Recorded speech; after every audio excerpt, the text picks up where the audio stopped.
Hello? Are you ready? Huh?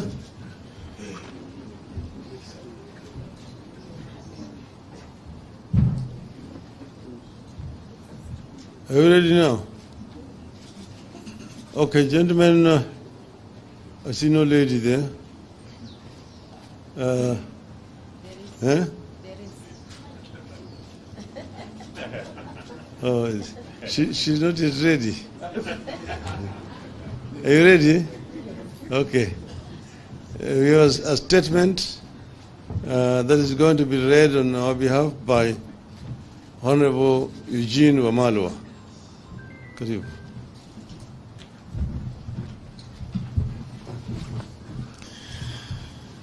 This is the Azimio statement on police brutality.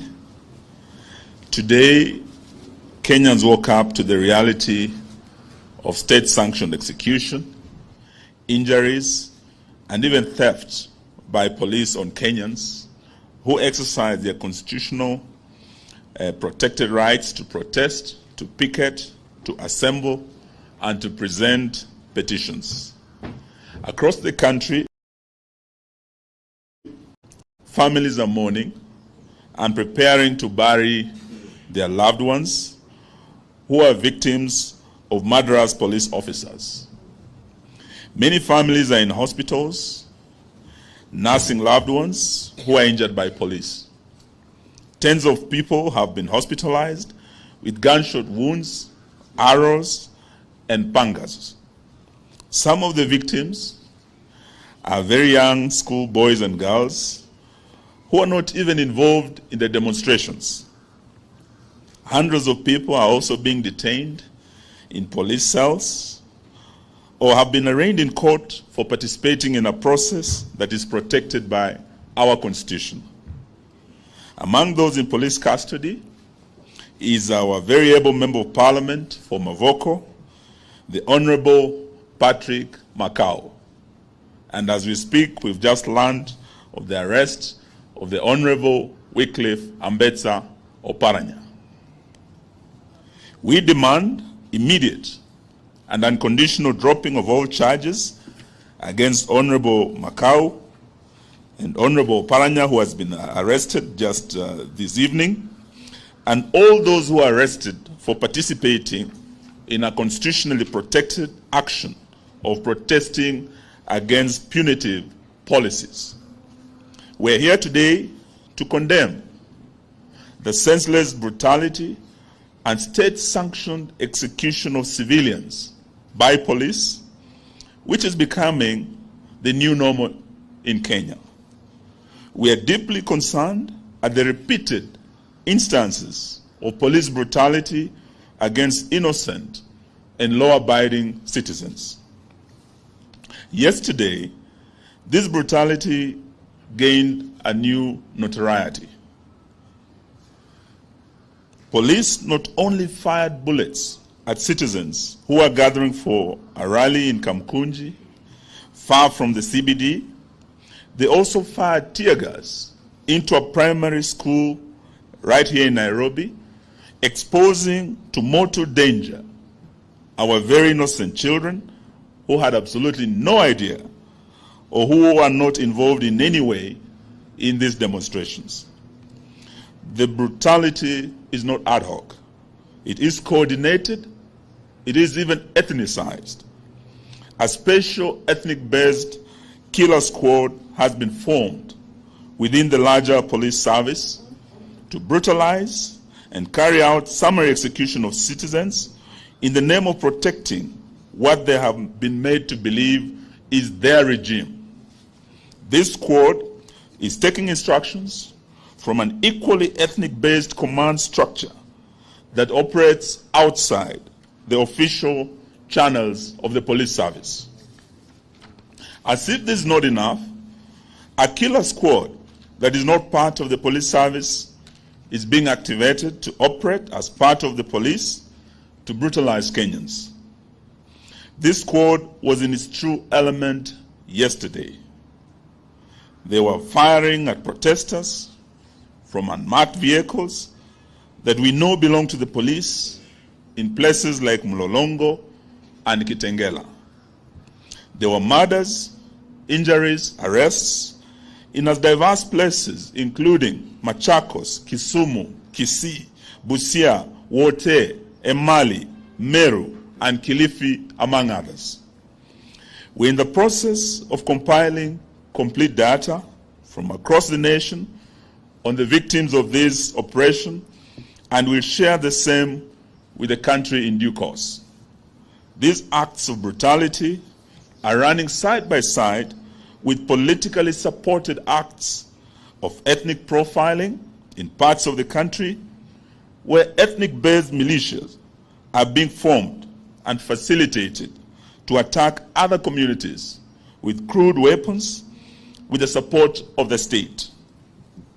It is happening right now in parts of Nyanza, along the Kisii-Kericho and Kisumu-Kericho borders. It is happening here in Nairobi too. Someone is working on a script of ethnic profiling, antagonism, and murder, much similar to what happened here in 1991, 1992, 1997, in the infamous tribal clashes, and also in the 2007-2008 period. The world has known of the butcher of Cambodia. This was before other butchers. Today, it will appear there is a butcher of Kenya in the making. We call on Kenyans to refuse to be intimidated in their own country. We urge Kenyans to be firm and to resist this deliberate effort to turn the National Police Service into a killer squad for hire by politicians and the regime suffering acutely from legitimacy deficit. We are going beyond merely condemning this emerging pattern. We have instructed our lawyers to prepare and institute local proceedings against police officers who have gone against their duty of protecting life and property of Kenyans and instead have become a threat to the very citizens they're supposed to protect. In this regard, we are appealing to all Kenyans who have photographic or video evidence of police brutalizing citizens to share the same with us to aid the case that our legal team is working on. Going forward, we appeal to Kenyans to resort to citizen journalism and photograph and film state officers, including police and politicians who in the course of duty abuse and brutalize their fellow citizens. Because the regime has decided to turn all institutions of the state against the citizens, we have no option but to act to protect ourselves. We are going for individual responsibility and culpability against individual officers. We are also going for individual culpability against police commanders whom we have reason to believe know or ought to know about the illegal actions of their officers under their command. We stand in solidarity with victims of this police brutality and their families. We will be visiting from tomorrow, and we will offer support to offset costs and help lessen the burden on the families. We have made a decision to observe 5 days of mourning in solidarity with the victims and their families, during which we'll try our level best to mobilize support to help lessen the burden on the families of the victims. But we are not giving up in our quest to force William Ruto to lower the cost of living, to commit the audit of the 2022 elections, to bipartisan reconstitution of the IEBC, and respect for political parties, including the Jubilee Party. And this afternoon we are pleased to learn of the High Court intervention where orders have been issued and the legitimate Secretary General of Jubilee, the Honorable Jeremiah Kioni, is here with us. We'll give him a minute to share the good news with us. Consequently, we announce that our protests will resume on Wednesday, 19th July 2023. In the meantime, we proceed with the collection of signatures against Ruto on both digital and manual platforms. We notice the Communication Authority has joined the war against Kenyans by trying to cripple our digital signature collection platform. But we will fight and soldier on while we put CA on notice. We know that the KK regime has panicked and they are trying to block this process. There is no looking back. There is no turning back. We see you on Wednesday. Honorable Jeremiah Kioni, please deliver the good news on Jubilee. Thank you. Thank you, Honorable Omarwa. As you are aware, or all of you are aware, during or early this week, we were treated to some drama within the political parties' dispute tribunal. Decisions that they arrived at were fairly funny. We had a majority of 4 agreeing with some allegations that were put before them, and a minority of 3. But 3 things I want to say. One, that in the history of the tribunal, we have not seen a split decision.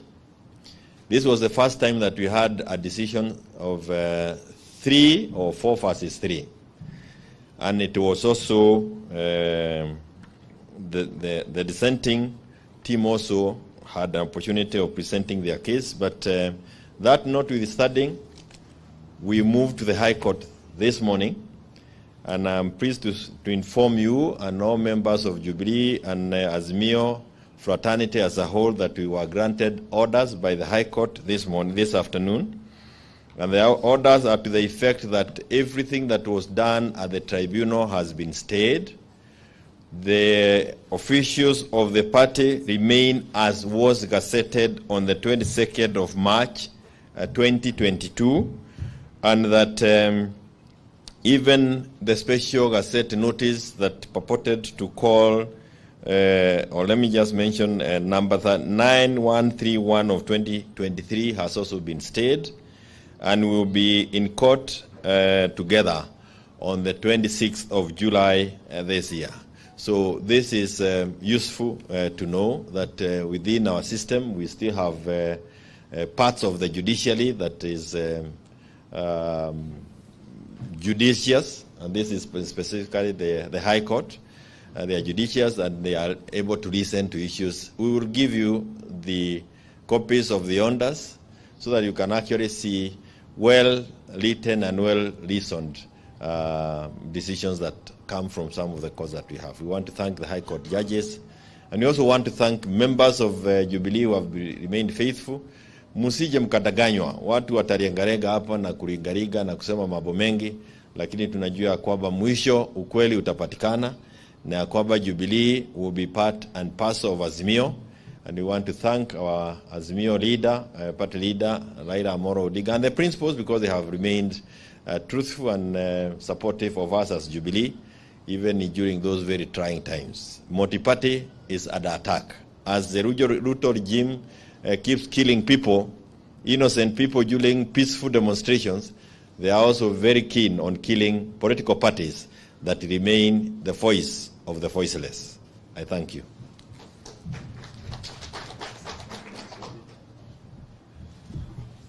Thank you very much. I think before we conclude, we know that there have been some Kenya Kwanza people mourning louder than the bereaved. From yesterday, they've been issuing very strong statements saying Raila Odinga is killing Kenyans or is celebrating the killing of Kenyans. But Raila Odinga has been fighting for Kenyans. Those who have killed innocent Kenyans that we said in our statements are Ruto's officers. They're officers armed with ammunition and guns, gunshot wounds, are the cause of death that we have seen in many of the parts of this country. And we want to invite our leader to come and speak to the nation. Karibu Mheshimiwa.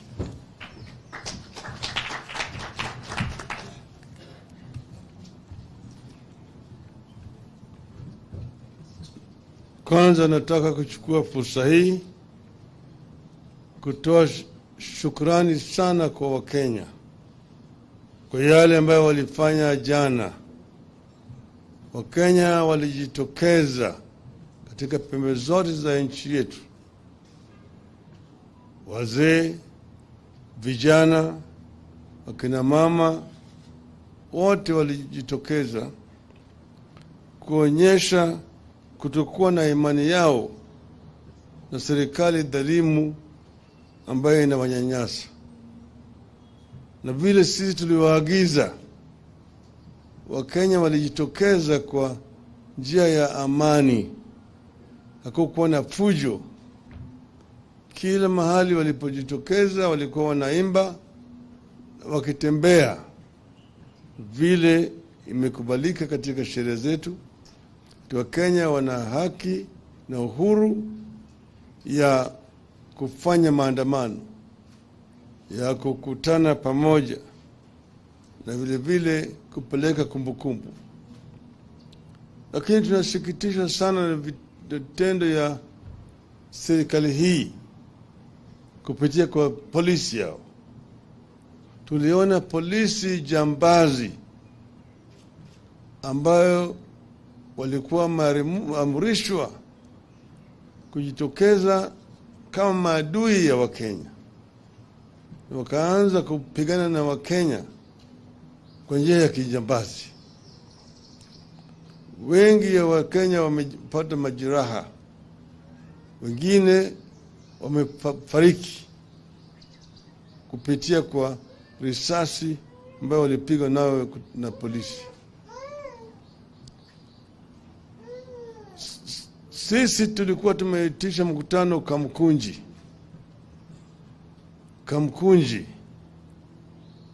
Pale Kamkunji, kuanja Kamkunji hakuna biashara yoyote. Kwa hivyo kuna mtu ambaye aliharibu bidhaa au biashara ya mtu yoyote. Lakini tuliona kwa runinga askari polisi wakipiga risasi kwa umati ambayo ilikuwa mikutana pale Kamkunji.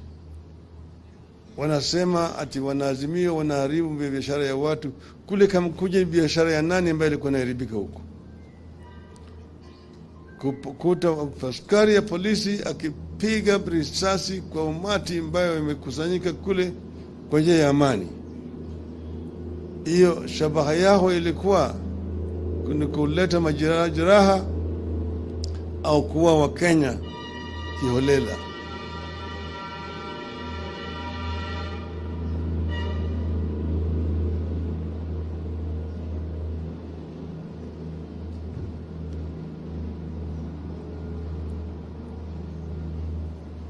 Kule upande wa Machakos, Wakenya wengi walipigwa na polisi, wengine wafariki, wengine wamelazwa hospitali huko Machakos, wengine hapo Mlolongo kapigwa. Upande ile ya Meru na Embu walikuwa wanafukuza watu wetu na wakitupa ile gasi ya machozi. Upande ya Busia, Mheshimiwa Paranya alipigwa na mawe na majambazi wengine ambao walikuwa wamekodishwa na serikali. Kule upande wa Sondu, wale vijana majangili ambao walikuwa wamepewa wako na mishale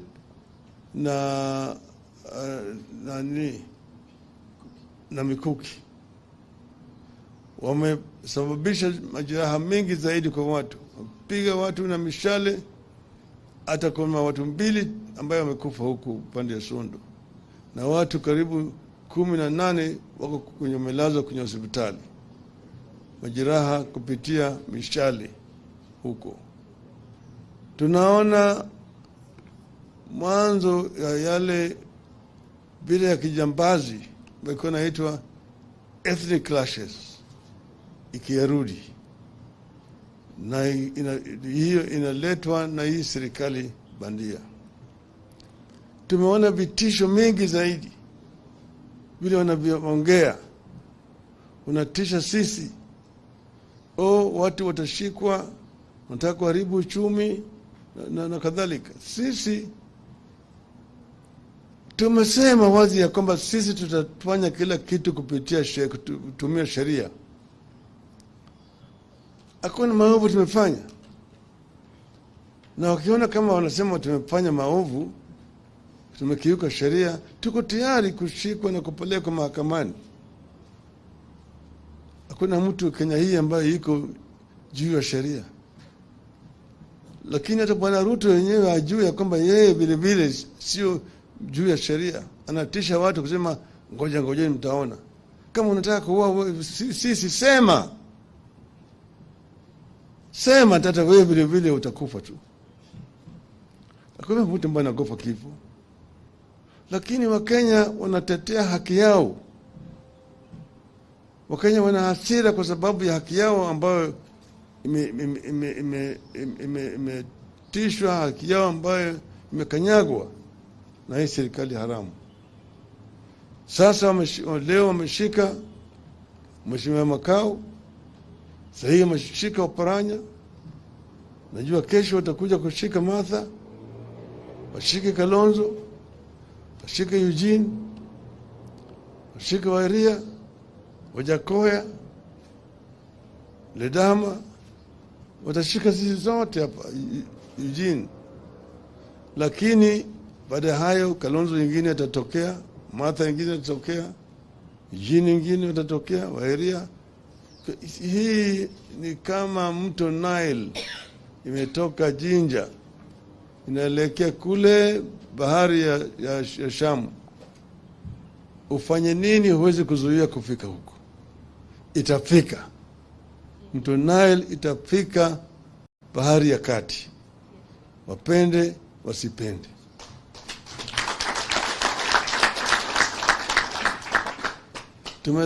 Tumetangaza siku 5 ya maombolezi kwa wale watu wetu ambayo wamekufa na wale ambao wamepata majeraha. Kwa hivyo siku 5 hizo hakuna chochote kitafanyika. Lakini tumesema Jumatano ijao tena Kenya yote watajumuika. Kutakuwa na Kamkunji nyingine Jumatano ijayo. Wapende wasipende. Asanteni sana.